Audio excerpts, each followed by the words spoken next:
Two my channel Tech Tic Tacto. আজকে আমি presentation মানে পাওয়ার পয়েন্ট প্রেজেন্টেশনের ভিজুয়াল এফেক্টস নিয়ে বলবো। এমএস পাওয়ার পয়েন্ট আমরা জেনারেলি সবাই ইউজ করি, মোটামুটি অনেকেরই ধারণা আছে, সবারই ধারণা আছে। তো এইটা আর যে ভিজুয়াল এফেক্টসটা সেটা একটু বড় লেভেলে, মানে ক্লাস 6 থেকে, মানে ছোট বাচ্চাদেরই একটা 6 থেকে এটা সিলেবাসে আছে। তো ভিজুয়াল এফেক্টসটা নিয়ে আজকে আমরা দেখব কিভাবে এটা আমরা ইউজ করতে পারি, কিভাবে ভিজুয়াল এফেক্টস আমরা পাওয়ার পয়েন্ট প্রেজেন্টেশনে কী করে অ্যাড করতে পারি। তাছাড়াও পাওয়ার পয়েন্ট প্রেজেন্টেশনে আরও কিছু ডিটেলস জানবো। তো এটা হচ্ছে পার্ট 1, আরেকটা পার্ট 2 হবে যেটাতে আরও ডিটেলসে কিছু থাকবে। তো প্রথম পার্টটা নিয়ে আমি শুরু করছি। তাহলে presentation, Microsoft power point presentation আমরা সবাই জানি। তো সেখানে প্রেজেন্টেশনটা কি? প্রেজেন্টেশনটা হচ্ছে একটা সিস্টেমেটিক ডিসপ্লে অফ ইনফরমেশন। তার মানে এই যে আমরা এই স্লাইডগুলো তৈরি করেছি সেগুলোর প্রত্যেকটা এখানে সিস্টেমেটিক্যালি আমি সাজিয়েছি, সেগুলোকে সিস্টেমেটিক্যালি আমি দেখাবো। তাহলে তাতে গ্রাফিক্স থাকতে পারে, মুভিজ থাকতে পারে, সাউন্ড থাকতে পারে, যা খুশি তাই থাকতে পারে। তো সেই জিনিসগুলোকে সহ আমি যখন এইটাকে একটা সিস্টেমেটিক ওয়েতে দেখাচ্ছি, সেটাই হচ্ছে একটা প্রেজেন্টেশন। স্লাইড কোনগুলো? এই ইন্ডিভিজুয়ালগুলো হচ্ছে এক একটা স্লাইড। তো এই স্লাইডগুলো আমরা দেখাচ্ছি, পরপর এই স্লাইডগুলোকে দেখানো হলো স্লাইড শো। তাহলে আমরা যখন দেখছি যে এটা হচ্ছে প্রেজেন্টেশন, তাহলে এই প্রেজেন্টেশনটা, এটা কিন্তু আমার একটা প্রেজেন্টেশন যাতে 5টা স্লাইড আছে। তাহলে এইটা যে ভিউটা আমরা দেখছি সেটা হচ্ছে নর্মাল ভিউ। নর্মাল ভিউ আমি কোথা থেকে পাচ্ছি? এখানে ভিউ অপশানে গিয়ে আমি দেখতে পাচ্ছি normal, outline, slide sorter are reading view. Normal ভিউতে আমরা এরকম দেখতে পাচ্ছি, এখানে আমরা যে কোনো স্লাইডটা সিলেক্ট করে সেখানে কিছু এডিট করার হলে করতে পারছি। এবার আমরা যদি যাই slide sorter view, slide sorter ভিউতে কি হবে? এখানে কিন্তু আমার সবকটা স্লাইড ছোট করে দেখা যাচ্ছে। এইবার তাতে আমাদের কি সুবিধা হবে? দেখো এখানে কিন্তু বোঝা যাচ্ছে যে এইটার পরে এইটা, এটার পরে এটা, এটা, এটা। তাহলে আমার যদি মনে হয় না এই স্লাইডটা আমি আগে দিতে চাই, তাহলে এই স্লাইডটা আগে চলে এলো। আমি এটাকে এর পরে দিতে চাই, এভাবে চলে এলো। আবার না, আমি এটাকে এর পরে দিতে চাই, ঠিক আছে, তাহলে আমি এটাকে চেঞ্জ করতে পারবো। কিন্তু এর মধ্যে কখনো কোনো টেক্সট এডিট করতে চাইলে, ইমেজ এডিট করতে চাইলে আমাকে কিন্তু এখানে আবার নর্মাল ভিউতে ফিরে গিয়ে তবে করতে হবে। কিন্তু আমি এখানে ডাইরেক্ট যদি কিছু চেঞ্জ করতে চাই, মানে স্লাইডটাকে, টোটাল স্লাইডটাকে নিয়ে কিছু চেঞ্জ করতে চাই, সেই জিনিসগুলো এটা দিয়ে করা যায়। অথবা স্লাইডটাকে ডিলিট করে দিতে পারি। এটাকে আমি ডিলিট করে দিলাম, আবার এটাকে অ্যাড করে দিলাম, নতুন স্লাইড অ্যাড করতে পারি। তাছাড়া আমি যদি এখানে ট্রানজিশনে যাই, তাহলে কোন স্লাইডটা কীরকম ট্রানজিশনে আসবে সেটা দেখতে পাই। এরকম হয়ে যাবে, এটা করলে এইরকমভাবে আসবে, এটা করলে এরকমভাবে আসবে। তাহলে আমরা কিন্তু স্লাইড সর্টার ভিউতে এই ট্রানজিশনটা করতে পারি, বা ইনসার্ট, ডিলিট, রিঅ্যারেঞ্জ স্লাইডগুলো করতে পারি। কিন্তু টেক্সট বা কিছু কোনো একটা স্পেসিফিক স্লাইডে কিছু এডিট করতে পারবো না। এবার হচ্ছে আউটলাইন ভিউ। আউটলাইন ভিউতে কি হবে? আমার এইখানে কিন্তু টেক্সটটাকে দেখিয়ে দেবে যে কোন কোন স্লাইডে কি টেক্সট আছে। তাহলে ফার্স্ট স্লাইডে এই 2 লাইন আছে, সেকেন্ড স্লাইডে শুধু একটাই জিনিস আছে, থার্ড স্লাইডে এতটা জিনিস আছে, ফোর্থ স্লাইডে এরকম আছে, ফিফথ স্লাইডে শুধু এন্ড আছে। এটা হচ্ছে আউটলাইন ভিউ।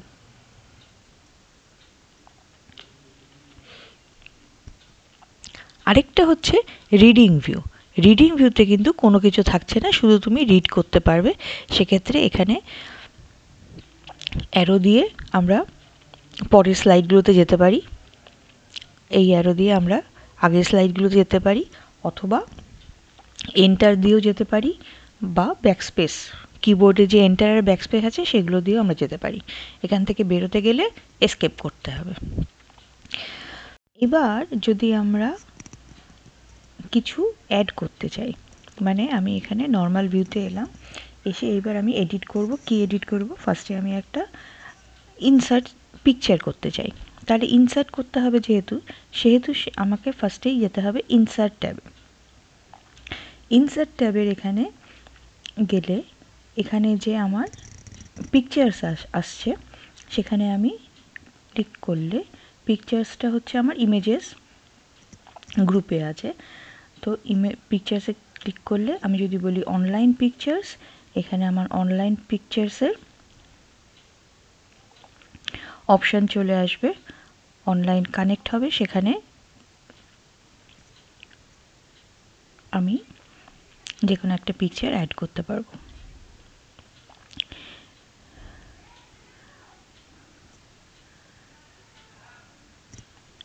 আবার আমি যদি আমার মেশিন থেকে করতে চাই, ইনসার্ট পিকচার্স, এখানে হবে দিস ডিভাইস করলে এখানে আমি আমার ইমেজ থেকে একটা ইমেজ সিলেক্ট করে ইনসার্ট করলাম, এখানে কিন্তু আমার ইমেজ চলে এলো।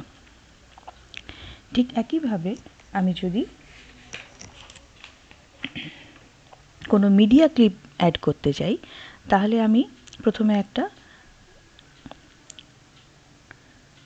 নতুন স্লাইড এখানে অ্যাড করে নিলাম, insert new slide, blank slide নিলাম। এই স্লাইডে আমি একটা মিডিয়া ক্লিপ অ্যাড করব। মিডিয়া ক্লিপ বলতে কি? আমার অডিও অথবা ভিডিও।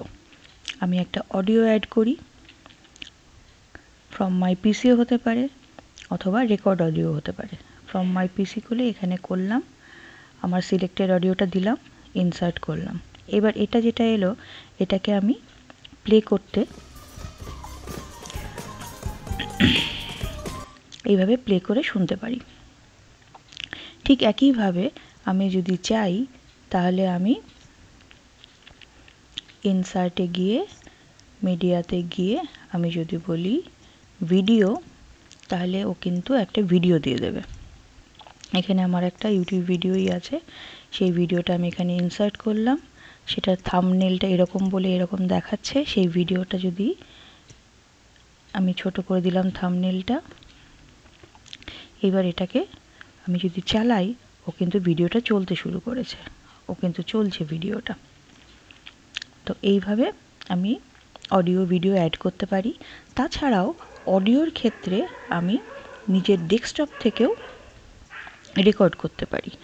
মানে এখানে যদি আমি বলি অডিও, রেকর্ড অডিও, তাহলে ও কিন্তু রেকর্ড স্টার্ট হয়ে যাবে। আমি সেখানে নাম দিলাম এ, এবার আমি রেকর্ড করতে স্টার্ট করলাম, hello hello hello hello hello হয়ে গেলে আমি স্টপ বাটন প্রেস করলাম। এবার এটাকে ওকে করলাম, ও কিন্তু এবার এখানে ইনসার্ট করে দেবে।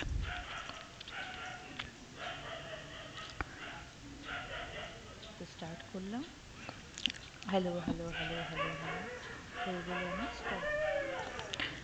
এইভাবে রেকর্ডেড অডিও এখানে ইনসার্ট করা যায়।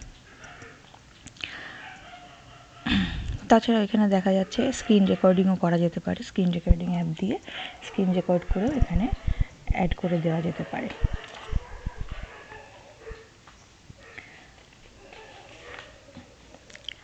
আজকের শেষ টপিক সেটা হচ্ছে অ্যাকশন বাটন। অ্যাকশন বাটন বলতে আমরা যদি কোনো পেজে এসে এখানে আমি একটা অ্যাকশন বাটন দিতে চাই, মানে কোনো একটা বাটন প্রেস করলে বা মাউস ওভার করলে কি কাজ হবে সেটা আমি বলে দিতে চাই। এখানে আমাদের করতে হবে হচ্ছে শেপস অপশানে যেতে হবে,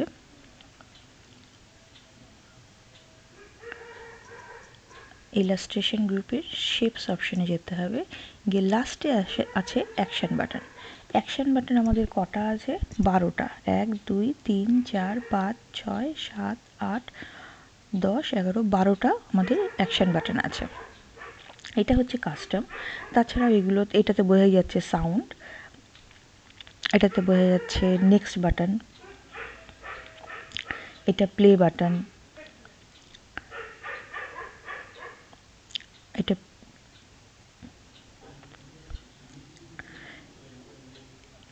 সরি, এটা হচ্ছে একদম বিগিনিংয়ে চলে যাবে, এটা নেক্সটে চলে যাবে, এটাতে হচ্ছে গো ফরওয়ার্ড অর নেক্সট একটু এগিয়ে যাবে, প্রিভিয়াসে চলে যাবে, এটাতে হোম বাটনে চলে আসবে। এরকমভাবে প্রত্যেকটাতে আমরা যদি মাউস ওভার করি তাহলে কিন্তু আমরা বুঝতে পারবো কোন বাটনটা কী জন্য ইউজ হয়। এবার যেটা আমার দরকার সেটা আমি দিয়ে দেব। ধরলাম আমি এই ব্ল্যাঙ্কটা নিলাম, ব্ল্যাঙ্কটা নিয়ে এখানে আমার মাউসটা কিন্তু কার্সারটা কিন্তু আমার প্লাস সাইজের হয়ে গেছে, প্লাস শেপের হয়ে গেছে। এইবার এখানে এসে আমি যতটা বড় বাটনটা করতে চাই সেই টাইপের করলাম। এইবার এটা হয়ে গেল। এইবার কিন্তু আমার অ্যাকশন সেটিং চলে এলো। এই যে আমি অ্যাকশন বাটনটা ঢোকালাম তাতে আমার অ্যাকশন সেটিং চলে এলো। এবার আমি অ্যাকশন কী করতে চাই, মাউস ক্লিকে অ্যাকশন হবে না মাউস ওভার করলেই কাজ হবে। মাউস ক্লিকে ধরে নিলাম, তাহলে আমি মাউস যখন ক্লিক করবো এই অ্যাকশন বাটনটার উপর তখন আমার কাজটা হবে। হাইপার লিঙ্ক টু আমি ধরে নিলাম নেক্সট স্লাইড, মানে এই স্লাইডে চলে আসবে। আর প্লে সাউন্ড এখানে একটা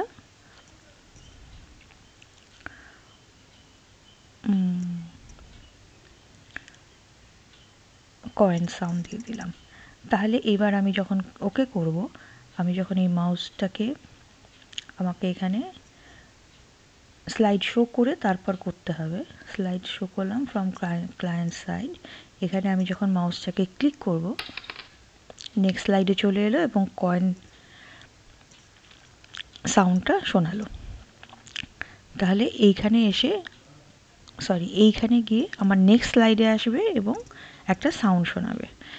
এবার এখানে আমি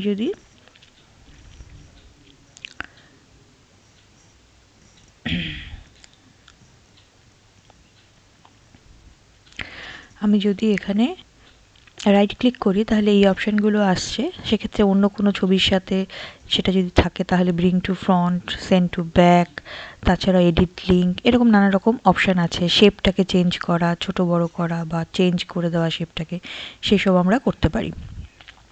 তো আজকে এই পর্যন্তই। তোমাদের যদি কাজে লেগে থাকে তাহলে অবশ্যই লাইক শেয়ার করে দিও। আর যদি কোনো প্রশ্ন থাকে তাহলে কমেন্ট সেকশনে জানিয়ে দিও। নেক্সট টাইম আরও একটু ডিটেলস নিয়ে আসবো, সেটা হচ্ছে কি করে স্লাইড মাস্টার তৈরি করে, অ্যানিমেশন ক্রিয়েট করে এই স্লাইডের মধ্যে, সেই জিনিসগুলো আশা করি নেক্সট ভিডিওটা তোমরা সবাই দেখবে। Thank you for watching this video.